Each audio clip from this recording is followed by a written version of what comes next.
Hello and welcome to our presentation in the course TDDD27.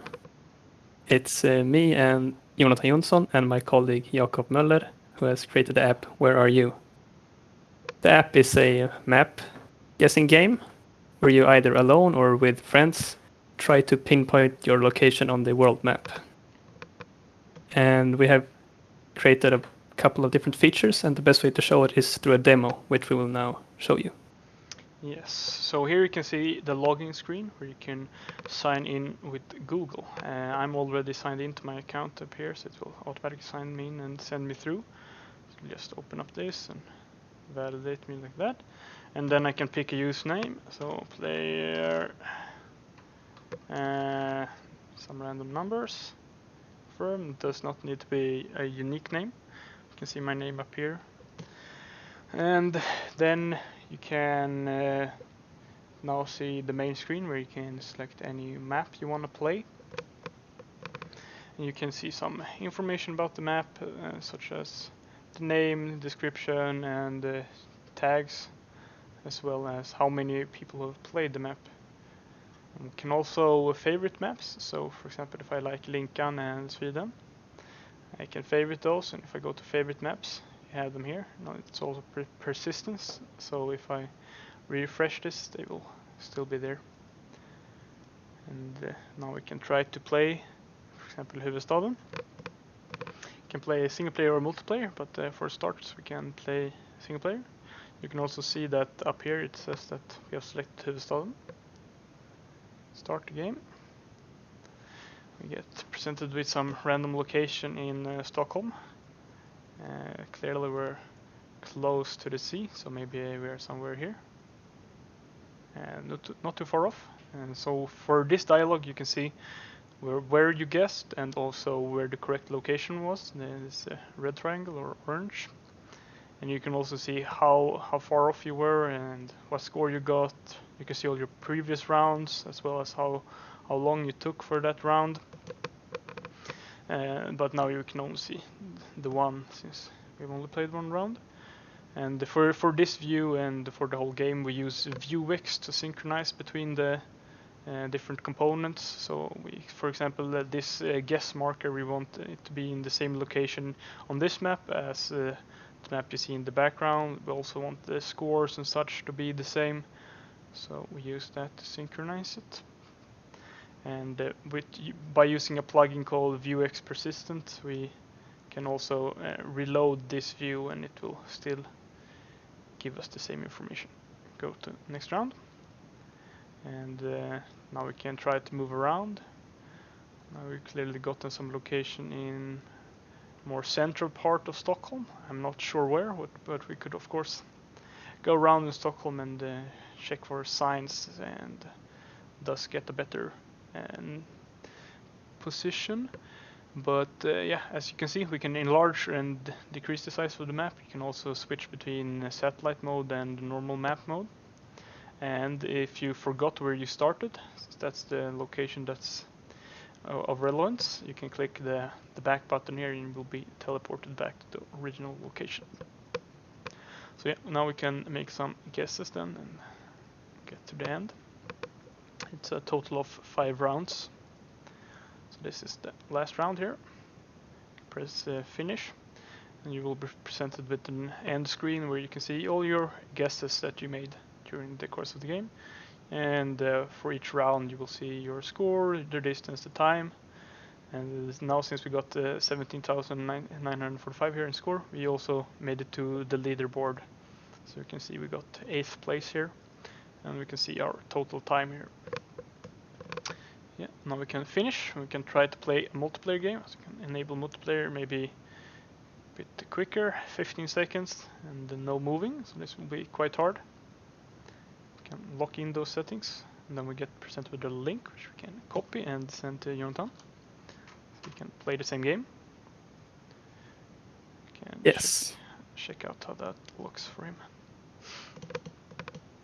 So when I press this link that I just got from Jacob, I will be put into the pre-screen of the exact game that he's also going to play. So since we're not actually seeing each other in the game, the game is asynchronous, we will only see how well we did comparatively after the game has ended. So I will play my 5 rounds and he will play his 5 rounds, and when we're done, we will see how we compare. Yeah, so you can play after one another, or you can play sort of simultaneously. So if you can play a couple of hours later and still play the same rounds and such. So make a mark of where we're at now, You need to guess quickly. As you can see in the top bar there, you have only 4 seconds left. I'm just going to guess quite south here, probably. Yeah. So that's how well I did, and I guess we can check out how it looks like for Jacob. Yes, He should so be. if I start the game for me here, should be presented with the same view and same location. Yeah, you can see. You get the same view here. You can see we also have just a couple of seconds here. And if I just place the marker somewhere and let the time run out, it will automatically guess for me in that location.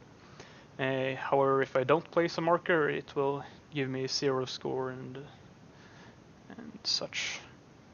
So yeah, we can now run through this quite quickly, and you can also see I can't move. It's rather hard to show, but I can't click basically. I get no marker to click. So we can speed run through this. Yeah, like so. And now we have completed it and we can finish. Now we will only see the multiplayer high scores. I can show the view for Jonathan. And I'm about to do my final guess here. And as you can see previously on Jacob's screen, I had not completed my game, but as soon as I press finish here, I can see what I got here and what Jacob got on the same map. Yes, so now if I press refresh on my screen, I can see Jonte's score as well. And I can also copy the link here if I want to send it to somebody if I forgot to send the link. Yes, so we can also show that we have sets of predefined locations. So here for example stats founding here, we have selected some panoramas to create a group of panoramas, and then it basically pulls from that group of panoramas to select the locations. So we can do no panning. Start game. We will get a black screen. Interesting. So yeah, maybe Google have removed that panorama for some reason. It's very interesting. But here we get a panorama of Villevalla pub, or the best panorama we could find of it. And so all of these locations have been selected by us. Now there's a few that don't work actually. Interesting. But yeah, all the ones that are from Google seem to work, and the ones that are from private persons are a bit more unreliable. Yes, but for the most part it works just the same. Yes. Now to how we select these locations maybe. Yes, so except for the exact game we just played where the locations are specified beforehand, we would like to play the other regular maps where the locations are random. And instead of choosing them completely random from all of Google Maps Street View, we have created our own maps. So if you, for example, look at Sweden, we can see here that we have specified specific triangles where we think that it's more interesting to play the game within. So, for example, these big gray triangles specify that somewhere in here we could land and get the panorama from. And the different colors of the different triangles specify that these ones are a bit more important or maybe more fun to play within, and the red ones even more so, and a couple of pink ones that we think are even more interesting to land within. So instead of doing random ones where you often land out in the middle of the forest somewhere in Sweden, we prioritize being in the cities a bit more, which is a bit more fun when actually playing the game. Yes. Excellent. So that was all for us. Hope you enjoyed our presentation. Thanks.